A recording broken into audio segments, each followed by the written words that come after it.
एक छोटे से गांव में सुनील और उसकी बहन राधा अपने मंगल चाचा के घर गर्मियों की छुट्टियां बिताने आए थे। शहर की भागदौड़ से दूर गांव की हरी भरी शांति उन्हें अपनी ओर खींच रही थी। मंगल चाचा का घर गांव के बीचों बीच था, मिट्टी की दीवारों वाला, ऊपर से छप्पर डाला हुआ और सामने एक छोटा सा बरामदा जहां शाम को ठंडी हवा के झोंके आते थे। लेकिन पहले ही दिन सुनील और राधा को लगा कि गांव का माहौल कुछ अजीब सा है। लोगों की चुप्पी और उनके चेहरों पर छाई उदासी कुछ कह रही थी। शाम ढलते ही बरामदे पर बैठकर बातें शुरू हुईं। चाचा, ये गांव तो बड़ा सुकून भरा लगता है। हवा में मिट्टी की खुशबू, दूर कहीं भैंसों की घंटियां और ये सन्नाटा। शहर में तो ऐसा कुछ मिलता ही नहीं। पर एक बात समझ नहीं आई, ये लोग इतने चुपचाप क्यों रहते हैं? कोई हंसता बोलता नहीं, सब अपने में खोए हुए से लगते हैं। सुनील, गांव की शांति बाहर से ही अच्छी लगती है बेटा।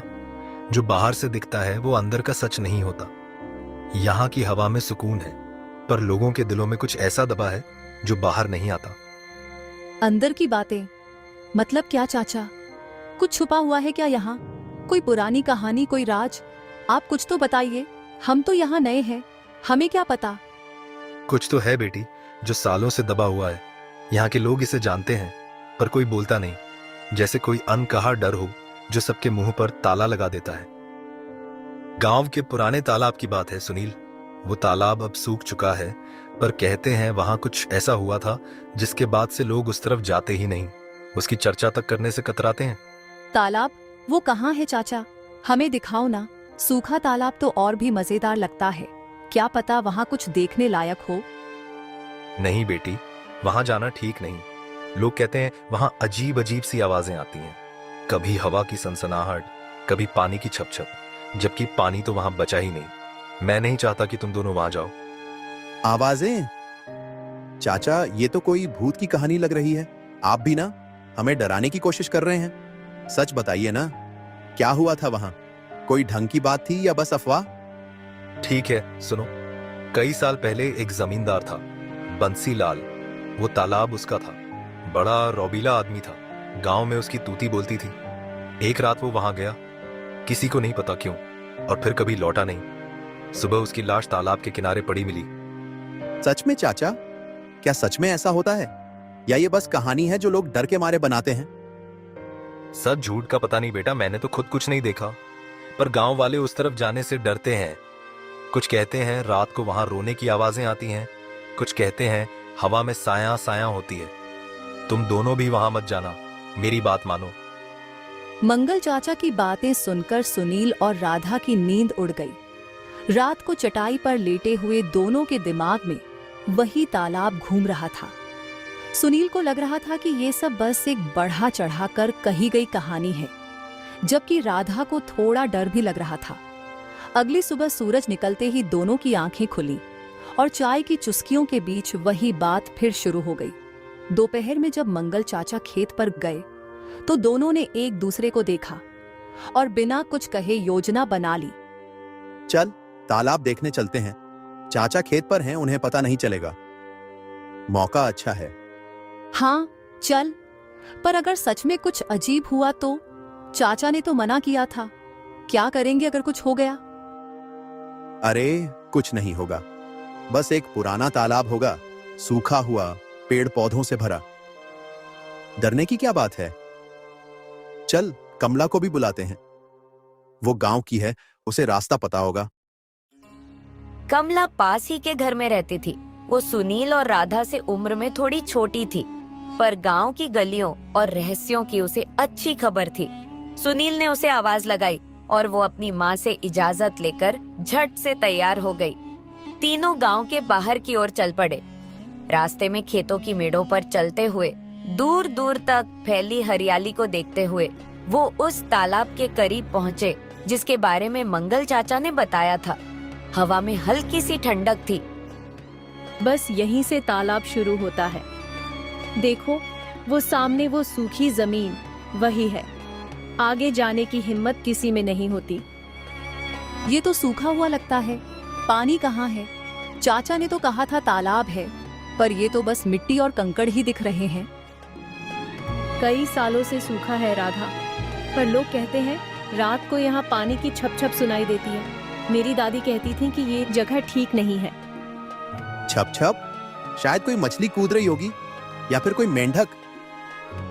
सूखे तालाब में मछली? हाँ हाँ, मजेदार बात है।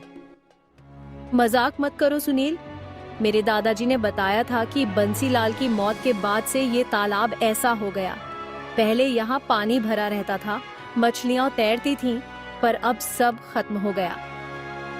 बंसीलाल की मौत कैसे हुई थी कमला? चाचा ने तो बस इतना कहा कि वो लौटा नहीं। कुछ और पता है तुम्हें? किसी को ठीक से पता नहीं, बस इतना पता है कि वो रात को यहाँ आए थे अकेले। सुबह उनकी लाश तालाब के किनारे मिली थी। कुछ कहते हैं वो डूब गए, कुछ कहते हैं किसी ने उन्हें मार दिया, पर सच कोई नहीं जानता। लाश? फिर तो कोई हादसा हुआ होगा। शायद गिर गए हों या नशे में कुछ हो गया हो। आत्मा वात्मा की बातें तो लोग डराने के लिए बनाते हैं। मुझे तो ये सब बकवास लगता है। पर अगर सच में कुछ हुआ तो? सुनील, देखो ये जगह कितनी सन्नाटे वाली है। हवा भी अजीब सी चल रही है, कुछ ठीक नहीं लग रहा। हाँ, और यहाँ पेड़ों की छाया भी अजीब सी लगती है, जैसे कोई हमें देख रहा हो। चलो वापस चले, मुझे डर लग रहा है। अरे अभी तो आए हैं, थोड़ा और देखते हैं। डरने की क्या बात है? दिन का उजाला है, कुछ नहीं होगा। तीनों तालाब के किनारे तक गए। वहाँ पुराने सूखे पेड़ों की जड़ें जमीन से बाहर निकली हुई थीं, जैसे किसी ने उन्हें जबरन उखाड़ दिया हो। एक टूटी हुई नाव का ढांचा भी पड़ा था, जिसके लकड़ियां सड़ चुकी थीं और उस पर मकड़ियों के जाले लटक रहे थे। हवा में हल्की सी सनसनाहट हुई, जैसे कोई फुसफुसा रहा हो। राधा और कमला थोड़ा पीछे हट गए, पर सुनील आगे बढ़ता रहा। सुनील, ये आवाज क्या थी? मुझे सच में डर लग रहा है। हवा होगी राधा, डर मत। देख, यहाँ कुछ भी तो नहीं है, बस पेड़, मिट्टी और वो टूटी नाव। तुम दोनों इतना क्यों घबरा रही हो? नहीं सुनील, ये हवा की आवाज नहीं थी। मुझे कुछ ठीक नहीं लग रहा, जैसे कोई यहाँ है जो हमें देख रहा है। ठीक है, चलो थोड़ा और आगे चलकर देखते हैं। वो देखो, वहां कुछ पत्थर पड़े हैं, शायद कुछ पुराना सामान हो। सुनील, सच में वापस चले। मुझे डर लग रहा है, ये जगह अच्छी नहीं है। हाँ, यहाँ कुछ गलत सा है। चलो ना सुनील। तभी अचानक एक जोरदार आवाज आई, जैसे कोई भारी चीज जमीन पर गिरी हो। धम्म की आवाज से तीनों चौंक गए और पीछे मुड़े। वहां कुछ नहीं था, न कोई पत्थर, न कोई जानवर, बस खाली सूखी जमीन। हवा अब तेज हो गई थी और पेड़ों की टहनियां जोर जोर से हिलने लगी। राधा की सांसें तेज हो गई। कमला ने अपनी आंखें बंद कर ली और सुनील भी थोड़ा घबरा गया। ये क्या था? कोई पत्थर गिरा क्या, या कोई जानवर था? मैंने कहा था ना, यहाँ कुछ ठीक नहीं है। चलो भागते हैं, ये जगह शापित है। हाँ सुनील, अब मजाक नहीं, चल यहाँ से निकलते हैं। तीनों तेजी से भागे। उनके कदमों की धूल उड़ती हुई हवा में मिल रही थी। गांव की सीमा तक पहुंचते पहुंचते उनकी सांसें फूल गईं। मंगल चाचा के घर पहुंचकर वो बरामदे पर बैठ गए। वहां मंगल चाचा और हरिया, जो गांव का एक बुजुर्ग था, हुक्का पीते हुए बातें कर रहे थे। बच्चों के पीले चेहरों को देखकर दोनों चौंक गए। कहाँ गए थे तुम तीनों? चेहरा पीला क्यों पड़ा है? क्या हुआ है? चाचा, हम तालाब देखने गए थे, आपकी बात नहीं मानी, माफ कर दीजिए। तालाब? मैंने मना किया था ना। तुम्हें अक्ल नहीं है क्या? चाचा, वहां सच में कुछ अजीब सा था। एक जोर की आवाज आई, जैसे कुछ गिरा हो, और हवा बहुत तेज हो गई। डर गए ना? मैंने कहा था मंगल, ये बच्चे मानेंगे नहीं। जवान खून है, रहस्य देखने की चाहत जो ठहरी। हरिया चाचा, आप तो जानते हैं वहां क्या है। हमें सच बताइए ना, हम सच में डर गए हैं। ठीक है, सुनो। बंसीलाल की मौत कोई रहस्य नहीं थी, वो शराब का आदी था। एक रात नशे में तालाब में गिर गया और डूब गया, पर गांव वालों ने इसे भूत की कहानी बना दिया ताकि कोई वहां न जाए। डर का फायदा उठाया। ये भी आप अगर न्यूली बस मतलब सब झूठ था, कोई आत्मा नहीं, कोई भूत नहीं। हाँ, पर उस तालाब में एक सच छुपा है। वहां पुराने जमाने का एक खजाना दबा हुआ है। बंसीलाल उसे ढूंढने गया था, पर नशे में अपनी जान गंवा बैठा। खजाना? सच में? सोने चांदी का खजाना? हाँ, पर वो खजाना कोई नहीं निकाल सका। लोग कहते हैं जो उसे छूने की कोशिश करता है वो वापस नहीं आता। हरिया, तुम बच्चों को उकसाओ मत। तो वो आवाजें जो हमने सुनी वो क्या थी? शायद हवा थी या शायद कुछ और, पर डरने की जरूरत नहीं। तुम लोग जवान हो, हिम्मत रखो। अगली सुबह तीनों की नींद देर से खुली। रात की घटना अभी भी उनके दिमाग में घूम रही थी। चाय पीते हुए सुनील ने कहा, अब डर का कोई मतलब नहीं, और खजाने की बात सच है तो उसे ढूंढना चाहिए। राधा और कमला भी तैयार हो गए। उन्होंने सोचा कि सरपंच जी से बात करनी चाहिए, शायद उन्हें कुछ और पता हो। दोपहर में वो सरपंच जी के घर पहुंचे। सरपंच जी, क्या सच में तालाब में खजाना है? हरिया चाचा ने बताया कि वहां कुछ दबा हुआ है। बेटा, ये बात पुरानी है। मेरे दादाजी कहते थे कि वहां कुछ दबा हुआ है, शायद सोने के सिक्के, शायद गहने, पर कोई उसे ढूंढने की हिम्मत नहीं करता। तो हम ढूंढ सकते हैं ना? अगर भूत प्रेत की बात झूठी है तो डरने की क्या बात? हिम्मत है तो कोशिश करो, पर गांव वालों को डर लगता है। वो कहते हैं कि खजाना शापित है।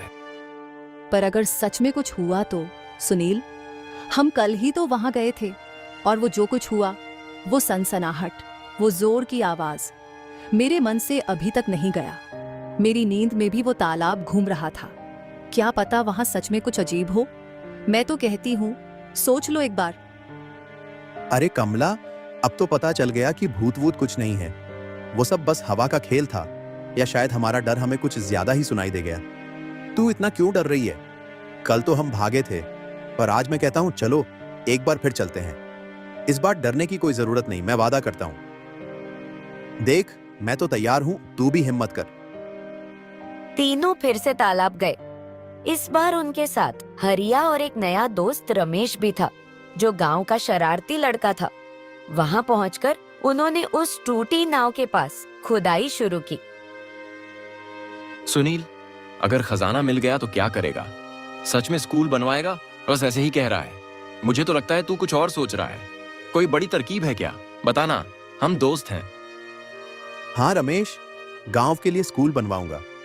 यहाँ के बच्चे पढ़ें, कुछ बने, शहर की तरह भागदौड़ में न फंसें।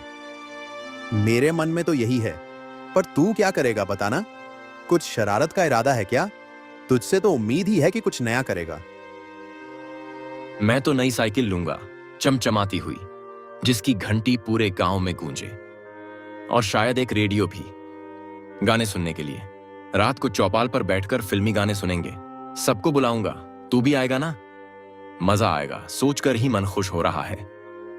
अरे रुक जाओ सब, यहाँ कुछ सख्त सा लग रहा है। देखो, कुछ चमक रहा है, शायद धूप में कोई चीज चमकी हो। सुनील, तू पास आ, जल्दी यहाँ खोदो। कमला, तू भी देख, क्या लगता है ये?